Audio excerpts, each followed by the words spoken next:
The gunshot echoed across the plains as Grace Porter clutched her 7-month-old son closer to her chest, her legs wobbling beneath her tattered skirt as she stumbled forward on the dusty trail leading to Montrose, Colorado. The year was 1877, and the promise of a new life had turned into a desperate flight for survival. Grace's vision blurred as the relentless summer sun beat down upon her bare head. Her bonnet had been lost days ago, along with her husband, her home, and any semblance of the life she'd once known. The water canteen hanging at her side had been empty since morning, and little Thomas's whimpers had grown increasingly faint, a sound more terrifying than his earlier wails. "Just a bit further, my love," she whispered, though she wasn't certain how much farther she could go. The town of Montrose was supposed to be just beyond the next ridge, or so the old miner had told her when she'd stopped at his claim 2 days prior. 2 days that felt like an eternity. Another step, then another. The world tilted sideways, the mountains and plains shifting like water. Grace felt her knees buckle beneath her as darkness crowded the edges of her vision. Her last conscious thought was of Thomas, and the prayer that somehow someone would find them before it was too late. Isaac Young saw the woman fall from nearly a quarter-mile away. He'd been tracking a small herd of wild mustangs along the eastern ridge when movement on the main trail caught his attention, a solitary figure swaying like a reed in the wind before collapsing to the ground. He spurred his Palomino stallion, Thunder, into action, dust kicking up behind them as they raced down the hillside. As he drew closer, he could make out the form of a young woman sprawled on the trail, and something clutched against her chest, something small that moved weakly.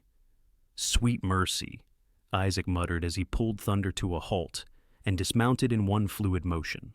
The woman couldn't have been more than 25, her face streaked with dust and tears, lips cracked from dehydration. In her arms, a baby boy, red-faced and listless, made soft, mewling sounds. Isaac touched her cheek, finding her skin hot with fever.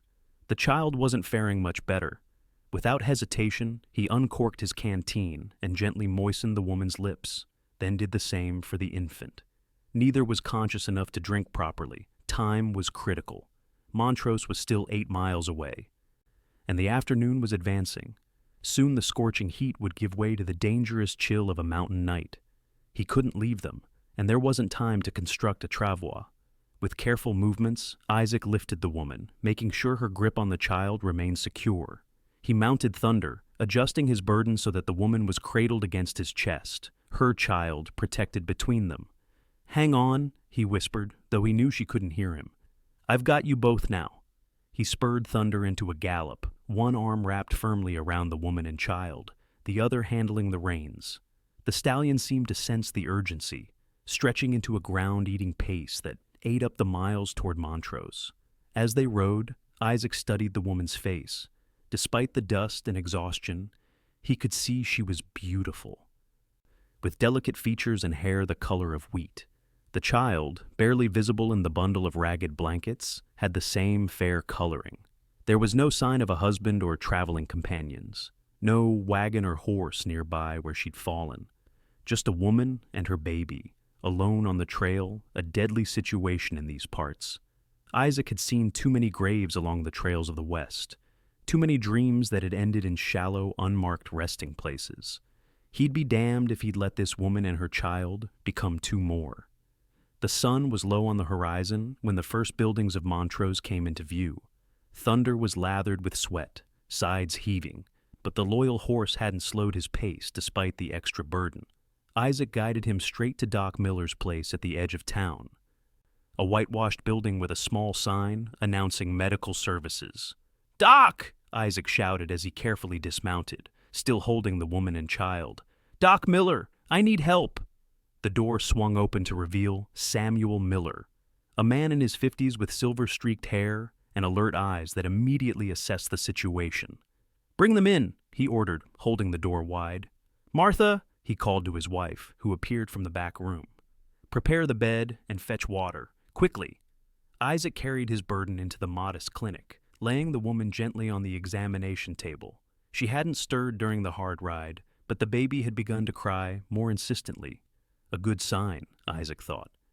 Found them collapsed on the eastern trail, Isaac explained as Doc Miller began his examination. Woman's unconscious, feverish. The baby seems weak but alert. Heat exhaustion and dehydration, most likely, Doc Miller said, lifting the woman's eyelid and checking her pulse. Martha, take the child. He needs water and cooling cloths. Isaac, help me get some water into this young woman. For the next hour, Isaac assisted as Doc Miller worked to stabilize the pair. The woman remained unconscious, but her breathing had steadied. The baby, once hydrated and cooled, had fallen into an exhausted sleep in Martha's capable arms. She's young and strong, Doc Miller said finally, wiping his hands on a cloth.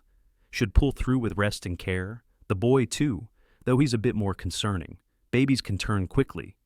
Any idea who she is? Martha asked, rocking the infant gently. Isaac shook his head. No identification on her. Just this. He placed a small locket on the table, a tarnished silver piece he'd found clutched in the woman's hand. It was the only thing she was holding besides the child. Doc Miller opened it carefully. Inside was a small photograph of a young man in a Union Army uniform and a lock of dark hair. Her husband, perhaps? Martha suggested. Perhaps, Isaac agreed, though there was no sign of anyone else on the trail. Well, she and the little one can stay here until she wakes and can tell us herself, Doc Miller said firmly. I've got the room. Isaac nodded, though something in him was reluctant to leave. I'll come by tomorrow to check on them if that's all right. Of course, Martha said, with a knowing smile that made Isaac suddenly self-conscious. I'm sure she'll want to thank the man who saved her life. Just did what anyone would do, he mumbled, reaching for his hat. Take good care of them, Doc. I'll be back in the morning. As Isaac led Thunder toward the livery stable, he couldn't shake the image of the woman's face from his mind.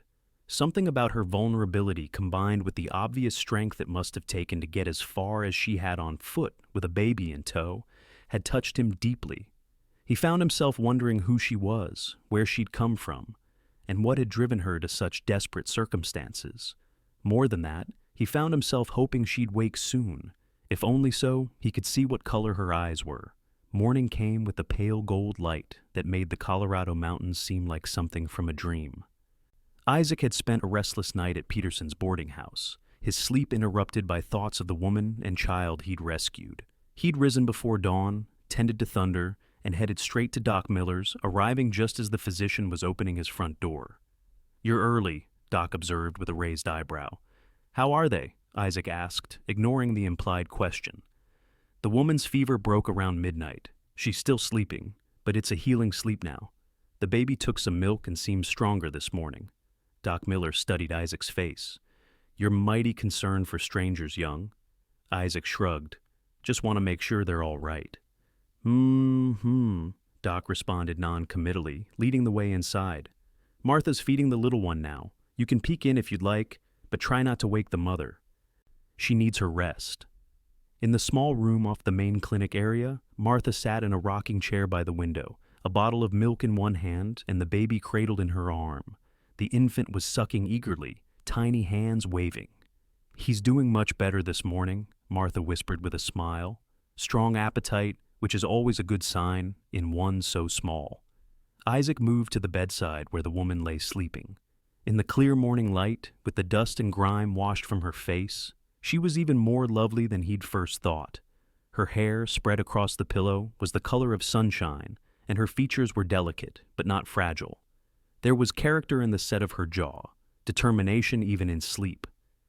She stirred a bit earlier, Martha said softly, mumbled something about Thomas and danger, then settled again. I suspect this little fellow is Thomas. Isaac nodded, strangely reluctant to leave. I'll come back later, when she might be awake. Martha gave him that same knowing look she'd had the night before. I've never seen you so taken with anyone before, Isaac Young. Not in the 3 years you've been in Montrose. Isaac felt heat rise to his face. Just concerned is all. Found them nearly dead on the trail. Of course, Martha said, turning her attention back to the baby. Just concerned? Isaac tipped his hat and retreated, uncomfortable with the direction of Martha's thoughts, especially because they echoed his own confusing feelings. He had no business being drawn to a stranger, particularly one who likely had a husband somewhere, dead or alive. Still, he found himself unable to focus on his work that day. As foreman of the Prescott Cattle Ranch outside of town, he had plenty to occupy him, but his thoughts kept returning to the woman in Doc Miller's clinic. By mid-afternoon, he'd given up trying to concentrate and told the ranch owner he needed to go into town for supplies. When he returned to the clinic, he found the atmosphere had changed dramatically. From outside, he could hear a woman's frantic voice and Martha's soothing tones. He entered to find the blonde woman awake and wild-eyed, trying to get out of bed while Martha attempted to calm her. "My baby!" the woman cried, her voice hoarse. "Where is my son?" "He's right here, dear," Martha said, motioning to the cradle beside the bed. "He's sleeping peacefully, see? You're both safe." The woman's gaze fell on the cradle, and her entire body seemed to sag with relief. Then she noticed Isaac standing in the doorway, and fear flashed across her face again. "Who are you?" she demanded, drawing back against the headboard. "Where am I?" "This is Isaac Young," Martha explained gently. "He's the man who found you and your baby on the trail yesterday and brought you to Montrose. You're at Dr. Miller's clinic now." The woman's eyes, a startling shade of green, Isaac noted, darted between him and Martha, uncertainty evident in her expression. "You saved us?" she asked, her voice softer now. Isaac shifted uncomfortably under her intense gaze. "Found you collapsed on the eastern trail. You and the little one were in a bad way. Just brought you to someone who could help." A tear slid down her cheek. "Thank you. We would have died out there." The simple acknowledgement hit Isaac with unexpected force. "Anyone would have done the same," he said, though they both knew that wasn't necessarily true in the harsh reality of the frontier. "I'm Grace," she said after a moment. "Grace Porter, and my son is Thomas." "Isaac Young," he repeated unnecessarily, suddenly awkward. "Glad to see you awake, Mrs. Porter." "Miss," she corrected quietly, her eyes dropping to her hands, which were twisting the edge of the blanket. "Thomas's father was killed 6 months ago." Isaac felt a confusing mix of sympathy and something that felt uncomfortably like relief. "I'm sorry for your loss," he said, meaning it. No woman should have to face the frontier alone, especially not with a child to care for. "Thank you," Grace said, then added with sudden urgency, "What day is it?" "Thursday, August 12th, Martha provided. Grace closed her eyes briefly. "I've lost track of time. We've been traveling for so long." "Where were you headed?" Isaac asked. "Montrose," she replied. "My cousin Eliza lives here, or at least she did in her last letter. I'm hoping she still does." Martha brightened. "Eliza Winters, the school teacher?" Hope flashed across Grace's face. "Yes. Do you know her?" "Of course, dear. Everyone knows Miss Winters. She's still here, still teaching. Lives in a little house behind the schoolhouse." Grace sagged back against the pillows, relief evident in every line of her body. "Thank God. I wasn't sure. After everything that happened, I wasn't sure we'd have anywhere to go." Martha patted her hand. "You rest now. I'll send word to Eliza that you're here." "I can take the message," Isaac offered immediately. "I'm headed that direction anyway." The lie was transparent, and Martha's knowing glance told him she wasn't fooled, but Grace nodded gratefully. "Thank you, Mr. Young. You've already done so much. I hate to impose further." "No imposition," he assured her, backing toward the door. "I'll let your cousin know you're here and recovering well." As Isaac headed toward the schoolhouse, he found himself unaccountably pleased by the discovery that Grace Porter was unmarried. It shouldn't matter to him, he barely knew the woman, but somehow it did. The schoolhouse was a simple one-room building at the edge of town, and as Isaac approached, he could see children filing out, signaling the end of the day's lessons. He waited until the last of them had scattered before approaching the young woman, closing up the building. Eliza Winters was a stark contrast to her cousin, dark-haired, where Grace was fair, practical-looking, where Grace seemed delicate. She regarded Isaac with surprise when he introduced himself. "Mr. Young, isn't it? The foreman from Prescott Ranch?" she said. "What brings you to the schoolhouse?" "I have news about your cousin, Miss Winters. Grace Porter and her baby arrived in Montrose yesterday. Or rather, they were brought in. They're at Doc Miller's now, recovering." Eliza's face transformed with shock and then concern. "Grace is here, in Montrose, with a baby? Good heavens." She immediately began gathering her things. Is she all right? What happened? As they walked toward the clinic, Isaac explained the circumstances of finding Grace and Thomas on the trail. Eliza listened with growing dismay. The last letter I had from her was nearly a year ago, soon after she married Thomas Porter, she said. She mentioned they were homesteading near Denver. I had no idea she'd been widowed, poor thing. And with a baby. She seemed strong, Isaac offered. Made it almost all the way to town on her own. Grace has always been stronger than she looks, Eliza agreed with a sad smile. But to lose her husband and travel all this way alone with an infant. She shook her head. It's a miracle they survived. The reunion between the cousins was emotional, with Eliza immediately taking charge in a way that clearly relieved Grace. Isaac found himself stepping back, suddenly feeling like an intruder on a private family moment. I'll be going then, he said awkwardly when there was a pause in the women's conversation. Glad you're feeling better, Miss Porter. Grace turned to him, those striking green eyes locking onto his. Mr. Young Isaac, I don't know how to thank you properly. You saved our lives. He shifted uncomfortably under her grateful gaze. Just glad I was riding that ridge yesterday. Will you come back tomorrow? She asked suddenly, then looked embarrassed by her own forwardness. I mean, I'd like to thank you properly when I'm more recovered. Isaac felt a strange warmth spread through his chest. I'll stop by, he promised. Over the next week, Isaac found himself making excuses to visit the clinic daily, even after Grace and Thomas had relocated to Eliza's small house behind the schoolhouse. His initial concern for their welfare had evolved into something he wasn't quite ready to name, a pull toward the quiet strength of the young widow and her cheerful baby boy. Grace, for her part, seemed to brighten whenever he appeared. As she regained her strength, she shared more of her story, how her husband had been killed by rustlers who had then burned their small homestead to the ground, leaving her with nothing but the clothes on her back and a tiny baby to protect. I stayed until the spring thaw, she explained one evening as they sat on Eliza's porch, Thomas sleeping peacefully in a cradle nearby. The neighbors were kind, but I could see the pity in their eyes, and I kept thinking about Eliza out here, the only family I have left. So I took what little money Thomas had saved and bought passage on a wagon train as far as it would take us. That took courage, Isaac said, admiring her resilience. Grace shook her head. It was desperation, not courage. The wagon master wouldn't let me continue with them when my money ran out. Said I was slowing them down with the baby. Her voice grew bitter. He left us at a trading post 50 miles east of here with directions and a canteen of water. Said a strong woman could walk it in 3 days. Isaac felt a surge of anger at the unknown wagon master, who had abandoned a woman and baby to the dangers of the trail. I'm sorry that happened to you. She shrugged, but he could see the lingering hurt in her eyes. It's the way of things out here, isn't it? Everyone for themselves? Not everyone, he said quietly.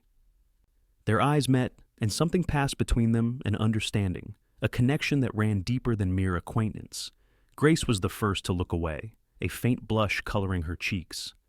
Eliza says you've been in Montrose for 3 years, she said, changing the subject. Where were you before that? All over, Isaac replied, leaning back in his chair. Fought for the Union in the war, then drifted west afterward. Couldn't settle anywhere for long. Worked cattle drives, did some scouting for the army, broke horses, whatever work I could find. What made you stay in Montrose? Isaac considered the question. Tired of moving, I guess. Prescott offered me the foreman position, and it felt like time to put down some roots. He glanced at her. What about you? Are you planning to stay? Grace looked out at the mountains silhouetted against the darkening sky. I don't know. Eliza's been wonderful, but her house is small, and I can't impose forever. I need to find work, a place of our own. What sort of work do you do? Isaac asked. I was a teacher before I married, she said. Like Eliza, but there's only one school here, and they don't need another teacher. She sighed. I can sew, cook, clean whatever's necessary. Mrs. Peterson at the boarding house was saying just yesterday she needs help with the cooking and cleaning, Isaac offered. Pays fair and includes a room for you and Thomas. Hope flickered across Grace's face. Really? Do you think she'd consider me? I'll speak to her tomorrow, Isaac promised. She's a good woman. Works you hard, but treats you fair. Grace reached out impulsively and squeezed his hand. Thank you, Isaac, for everything. The touch of her hand sent a jolt through him, and he knew in that moment that what he felt for Grace Porter went far beyond concern or friendship. It terrified him. "Best be going," he said abruptly, standing up. "Early start tomorrow." Grace looked surprised by his sudden departure, but nodded. "Of course. Good night, Isaac." As he walked back to his room at the boarding house, Isaac tried to talk sense into himself. Grace Porter was a recent widow with a young child, still recovering from a terrible ordeal. She needed a friend, not a man with growing feelings that he had no right to harbor. Besides, a woman like Grace, educated, refined, deserved better than a rough cowboy with nothing to offer but a foreman's salary and a lifetime of wandering behind him. Yet, despite his best intentions, Isaac found himself stopping by Eliza's house the following evening to tell Grace that Mrs. Peterson had agreed to meet with her about the position. The way her face lit up with gratitude only deepened his confusion. 2 days later, Grace began working at Peterson's boarding house. Mrs. Peterson, impressed by Grace's diligence and Thomas's quiet temperament, had given her a small room off the kitchen with just enough space for a bed and the baby's cradle. The arrangement seemed to suit everyone. Grace earned a modest wage while keeping Thomas with her. And Mrs. Peterson gained a capable assistant whose presence brought a new warmth to the establishment. Isaac, who had lived at the boarding house since arriving in Montrose 3 years earlier, suddenly found his once simple routine wonderfully complicated. Mornings brought the sight of Grace preparing breakfast, Thomas propped in a basket nearby. Evenings often ended with the two of them talking on the back porch after the dinner service was complete, their conversations growing deeper as the days passed. Grace blossomed in her new role. The fear and exhaustion that had marked her face when Isaac first found her on the trail gave way to a quiet confidence. She made friends quickly, her gentle manner and obvious devotion to her son earning her the respect of the townspeople. Isaac found himself thinking of her constantly, planning his day around the moments he might see her, inventing reasons to return to the boarding house during the day. It was foolish, he knew, this growing attachment. Grace had given no indication that she saw him as anything more than a friend and rescuer. Then came the day that changed everything. It was early September, and Montrose was buzzing with preparations for the Harvest Festival. Isaac had been helping set up stalls in the town square when a commotion near the general store caught his attention. 3 rough-looking men on horseback had ridden in, dusty from the trail and loud with demands for service. Isaac wouldn't have paid them much. Mine drifters passed through Montrose regularly, except that he happened to glance toward the boarding house and saw Grace standing frozen on the porch. Thomas clutched to her chest, her face drained of color. He moved toward her immediately. "Grace, what's wrong?" "It's him," she whispered, her voice barely audible. The one with the scar across his cheek. He was one of them, one of the men who killed Thomas's father and burned our home. Isaac felt cold fury wash through him as he looked back at the men. The one she described was the largest of the 3, a brute of a man with a vicious scar running from his left eye to his jaw. "Are you certain?" he asked quietly. Grace nodded, her arms tightening around Thomas. "I'll never forget his face. She swallowed hard. "He said they'd be back for me. Said no witnesses." Tears filled her eyes.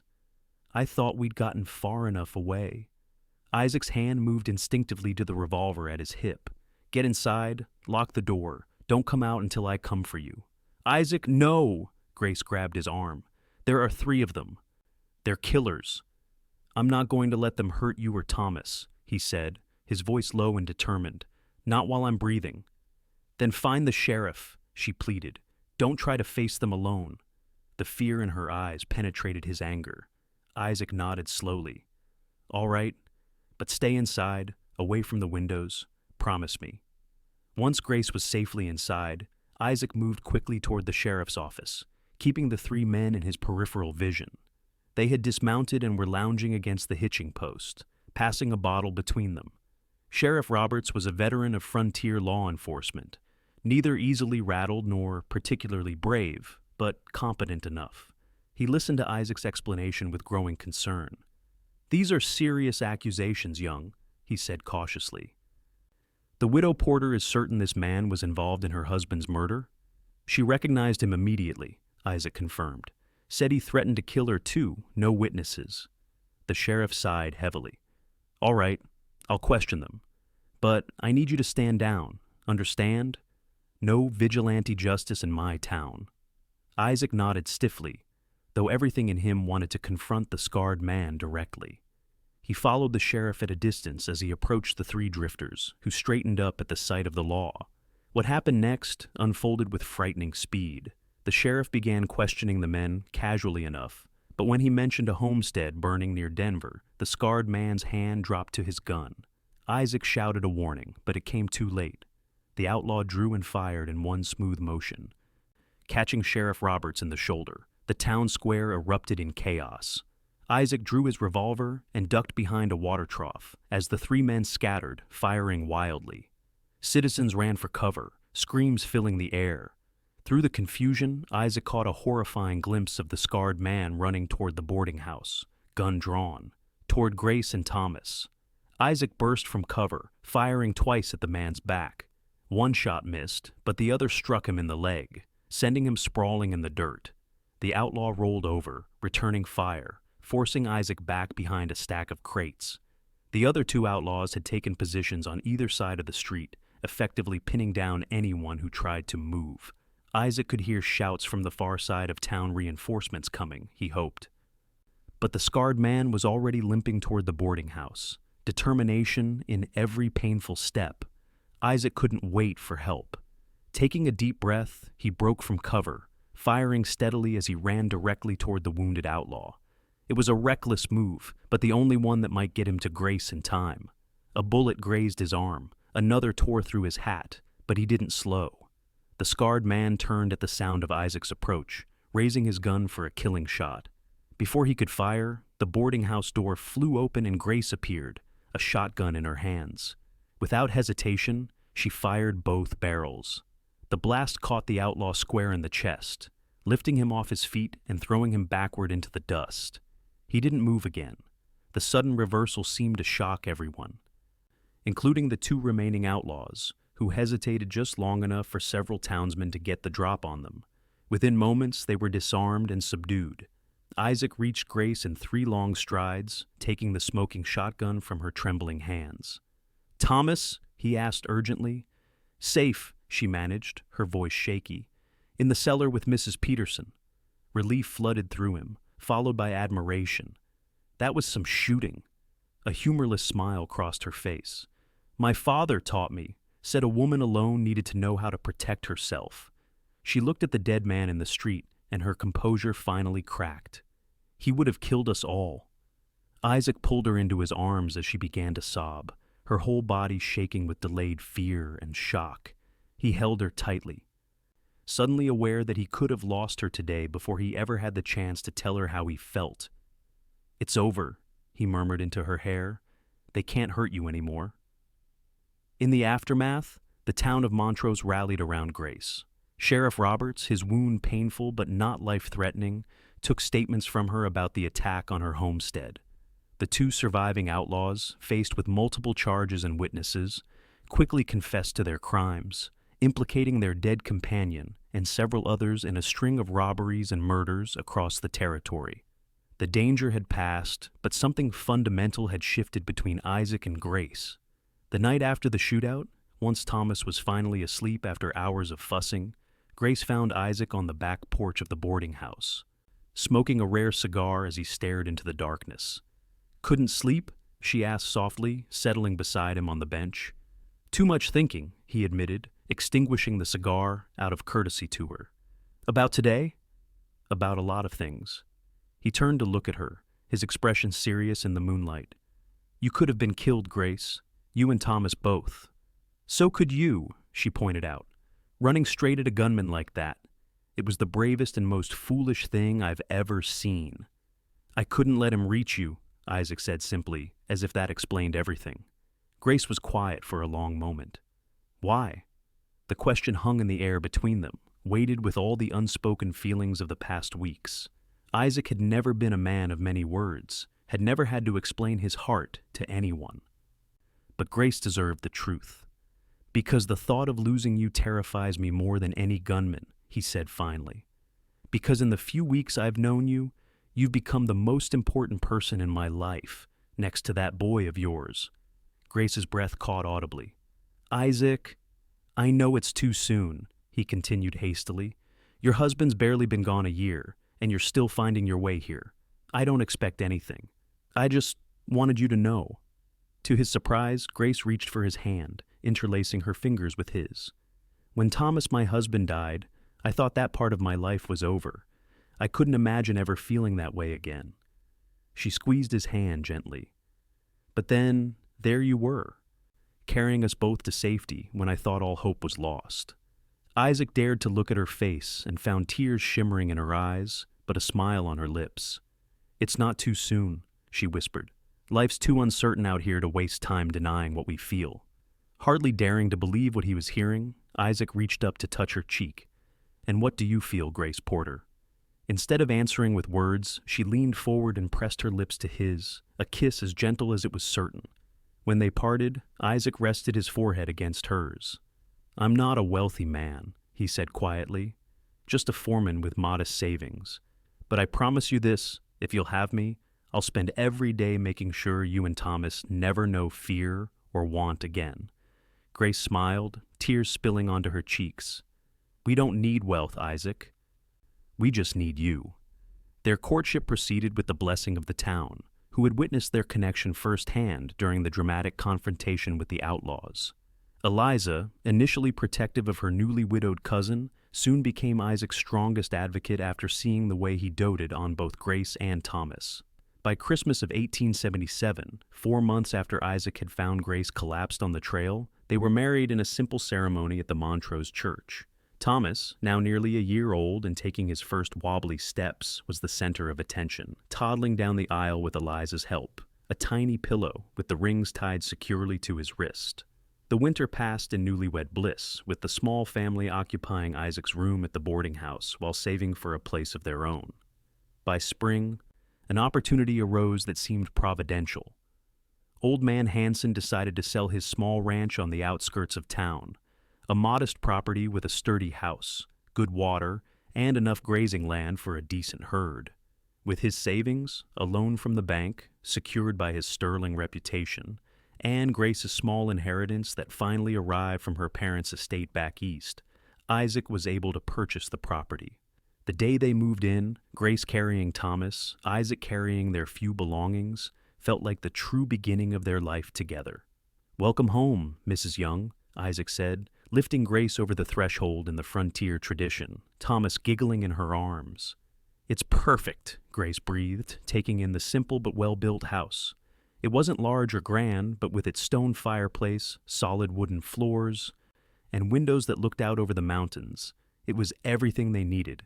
That first year on their own land tested them in ways they hadn't anticipated. The ranch required constant work, from repairing fences to building up the small herd of cattle Isaac had purchased.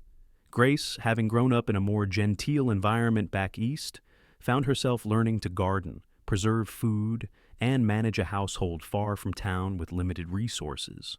There were difficult days when they both collapsed into bed exhausted, days when Thomas was sick and Grace feared for his health so far from the doctor, days when drought threatened their crops and predators their livestock. But through it all, their bond only strengthened. By the time their first anniversary approached, Grace had news to share. On a warm August evening, with Thomas already asleep in his small bed, she joined Isaac on the porch where he sat mending a bridle by lantern light. I've been thinking, she said casually, settling beside him. Dangerous pastime, he teased, setting aside his work to give her his full attention. Thomas will be too soon, she continued. He's growing so fast. Isaac nodded, a smile touching his lips, at the mention of the boy who had completely stolen his heart. Though not his by blood, Thomas had become his son in every way that mattered. The child now called him Pa, with complete trust and adoration. Too fast, he agreed. Soon he'll be wanting his own horse. I was thinking he might like a brother or sister before then, Grace said, her eyes holding a mischievous light. Someone to share that horse with. Perhaps. It took a moment for her meaning to register. When it did, Isaac's eyes widened. Are you saying? Grace nodded, her smile radiant in the lantern light. Dr. Miller confirmed it yesterday. We're expecting a baby in February. With a whoop of joy, Isaac lifted her from the bench, spinning her around on the porch before setting her down gently, suddenly concerned about her condition. "Are you feeling all right? Should you be resting more? Do you need anything?" Grace laughed, touching his cheek tenderly. "I'm perfectly fine. Women have been having babies since the beginning of time, you know." "Not my baby," he said softly, placing a hand on her still flat abdomen with wonder. "Our baby." The winter of 1878, 1879 was harsh, with blizzards that isolated the ranch for weeks at a time. Isaac worried constantly about Grace's advancing pregnancy so far from town, but she remained serene, confident in her body's ability to bring their child safely into the world. As her time grew near, Isaac insisted they move temporarily into town, taking rooms at the boarding house to be closer to Doc Miller. It was there, during a howling February storm, that their daughter was born, after a labor that left Isaac pacing the hallways in terror and Thomas confused by all the commotion. "She's beautiful," Grace whispered as Isaac held their tiny daughter for the first time, her wispy dark hair a stark contrast to Thomas's fair coloring. "She has your eyes." "Poor child," Isaac joked, though his voice was thick with emotion. "What shall we call her?" They had discussed names during the long winter evenings, but nothing had seemed quite right until this moment, with the snowstorm raging outside and their daughter safe in their arms. "Hope," Grace said with certainty, "because that's what she represents. Hope for our future." "Hope Young," Isaac tested the name, smiling at the tiny bundle. "It suits her." Thomas, allowed in to meet his sister at last, regarded the baby with solemn curiosity. "Baby?" he asked, reaching out a cautious finger to touch her cheek. "This is your sister, Hope," Grace explained gently. "You're her big brother now." Thomas considered this new responsibility with all the seriousness a 2-year-old could muster, then nodded decisively. "My baby," he declared, setting the pattern for the protective big brother he would become. When spring finally arrived, the family returned to their ranch with its new addition. The land seemed to celebrate with them, wildflowers blooming across the meadows and new calves wobbling beside their mothers in the pasture. Over the next 5 years, the young ranch prospered under Isaac's careful management and Grace's practical support. They added a small orchard, expanded the house with a new bedroom for the children, and gradually increased their herd. Thomas grew into a sturdy, helpful boy with his mother's kind nature and a love for horses that matched Isaac's own. Hope, with her dark curls and mischievous smile, became the apple of her father's eye, following him around the ranch and demanding to help with every task. In the summer of 1884, their family expanded again with the birth of their son, Samuel, named for Doc Miller, who had been such a friend to them over the years.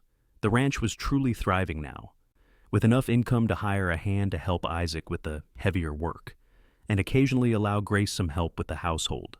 On warm evenings, when the children were finally asleep and the day's work complete, Isaac and Grace often sat on their porch, watching the sunset paint the mountains in shades of gold and purple. It was during one such evening, 7 years after he had found her collapsed on the trail, that Isaac marveled aloud at how far they had come. "Do you ever think about that day?" he asked, his arm around her shoulders as they rocked gently in the swing he had built for her birthday. "When I found you and Thomas on the trail." Grace nodded, leaning into his embrace. "Often. I was so certain we were going to die there. I remember praying that someone would at least find Thomas in time." She looked up at him, her green eyes still as captivating as the first day he'd seen them. "And then there you were, like an answer to that prayer." Isaac pressed a kiss to her temple. "Best day of my life, though I didn't know it then." "Really?" she teased. "Better than our wedding day? Or when Hope was born? Or Samuel?" He chuckled. "All right, one of the best days. The beginning of all those other days." They sat in comfortable silence for a while, listening to the night sounds of the ranch, the distant lowing of cattle, the soft whicker of horses in the barn, the rustle of wind through the aspens Isaac had planted along the drive. "I got a letter from Eliza today," Grace said eventually. "She's considering the principal position at the school in Denver." "Will you miss her?" Isaac asked, knowing how close the cousins had remained despite Eliza's increasingly infrequent visits as her teaching career advanced. "Of course," Grace sighed. "But I understand her ambition. Teaching was my dream once too." Isaac considered this. You never talk about that much what you wanted before life took its turns. Grace shrugged. Dreams change. I wouldn't trade what we have for anything. I know, Isaac said, but Thomas is 8 now, starting school. Hope will follow next year. Maybe it's time for you to revisit some of those dreams. She looked at him quizzically. What do you mean? Montrose is growing. The school board is talking about expanding, adding another classroom. He smiled at her surprise. I may have had a conversation with Judge Wilson about it last time I was in town. Isaac Young!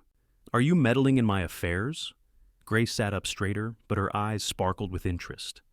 Just exploring possibilities, he said innocently. The judge seemed quite interested in the idea that a qualified teacher might be available right here in town, someone who already knows the children and families. Hope blossomed across Grace's face, the same expression that had named their daughter. Do you really think I could teach again, with the ranch and the children? We'd make it work, Isaac said confidently. We always do. Grace kissed him then, with all the passion of their early days and the deep abiding love that had grown between them. Thank you, she whispered against his lips. For what? He asked, slightly dazed by her response. For seeing me all of me, not just as a wife or mother, but as a woman with dreams of her own. She laid her head against his chest. From that very first day, you've seen me. Isaac tightened his arms around her, overwhelmed as always by how fortunate he had been that August day 7 years ago, when a twist of fate had placed him on that ridge at exactly the right moment. I'll always see you, Grace Young, he promised, until the day I die. 3 months later, on a crisp autumn morning, Grace stood before a classroom of 20 eager children, including her own son, Thomas, now proudly in the 3rd row. As she picked up the chalk to write her name on the board, Mrs. Young, she thought with a smile she caught Isaac's eye through the schoolroom window. He stood outside with Hope on his shoulders and Samuel in his arms, all 3 of them beaming with pride. Grace had come a long way from that desperate young widow who had fainted on a dusty trail with her baby in her arms. The journey had been harder than she could have imagined, but as she began her first lesson in her new classroom, she knew with absolute certainty that she was exactly where she was meant to be, teaching children by day and returning each evening to the ranch, to the family, and to the man who had quite literally carried her to this new life. And Isaac, watching his wife through the schoolhouse window, felt the same certainty. The moment he had lifted Grace and Thomas onto his horse that hot August day, his solitary life had ended, and a new, richer one had begun. There had been struggles and sorrows along the way, but he wouldn't trade a single day of their journey together. As Grace caught his eye again and smiled that special smile that was just for him, Isaac knew that the greatest gift he had ever received was the chance to love this remarkable woman and the family they had built together on the Colorado frontier